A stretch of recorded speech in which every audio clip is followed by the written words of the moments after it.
Did you hear about the economics poll? What is this poll?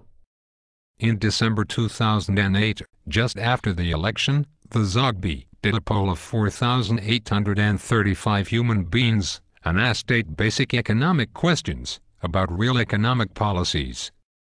What did they find? That the college education made no difference. That the very conservative and libertarian human beings got the best scores. The moderates got the monkey scores. And the liberals and progressives scored worse than monkeys. Tell me more. This picture shows the average number of questions answered correctly and the percent correct.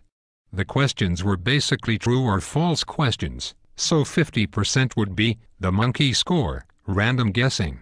However, the answer, not sure, was scored as correct.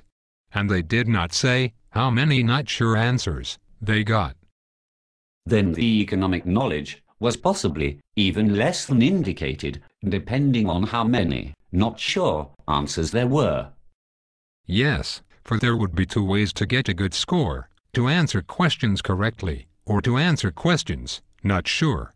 But it does show that the moderates did in fact get the monkey scores, and were not just answering not sure, for not sure answers would have given them better scores. Then what really matters in this poll is those who got the worst scores. Yes. The progressives sucked really bad. What does this mean? If they were guessing, they would get about 50% correct. If they answered not sure, they would get more than 50% correct. So they actually believe the opposite of economic reality. Then they believe in the anti-economics. Yes. The poll also asked about party registration. The Libertarians and the Republicans did the best. The Democrats tended to believe what is not true. The Greens sucked really bad. Then whom did these human beings vote for? The human beings who believed in the economics voted for the Bob Barr and the John McCain. The human beings who believed in the anti-economics voted for the Obama, the Nader, and the McKinney. Then if this poll is accurate, this would mean that at a time of economic crisis, the human beings with the least economic knowledge elected the new president and Congress. Yes. But what would the liberals and progressives say about this? Perhaps that the economic reality is a matter of opinion, and that they are therefore entitled to their own economic reality. Or perhaps that the questions were culturally biased against those who live in fantasy land. Or they might refer to their jackass Keynesian economists, who speak the bullshit and say that we may make a living borrowing and printing the money, and that the debt does not matter, because the Maynard Keynes said that we live in the short run, and in the long run we are all dead. Yet the Greeks, and the Irish, and the Portuguese seem to have failed to die before the debt came due. And in the saying, "It is the economy stupid," the word stupid appears to refer to the monkey score moderates and the anti-economic liberals and progressives. The poll seems to indicate that. And the Obama and the Pelosi prove this. During the election campaign, the meathead Obama said that he did not care if raising the capital gains tax was economic bullshit, that it was a matter of the fairness. And the space cadet Pelosi has recently said that she does not care about the money, but instead about the morality. But is it fair and moral to damage the economy and therefore to harm everyone, especially the poor?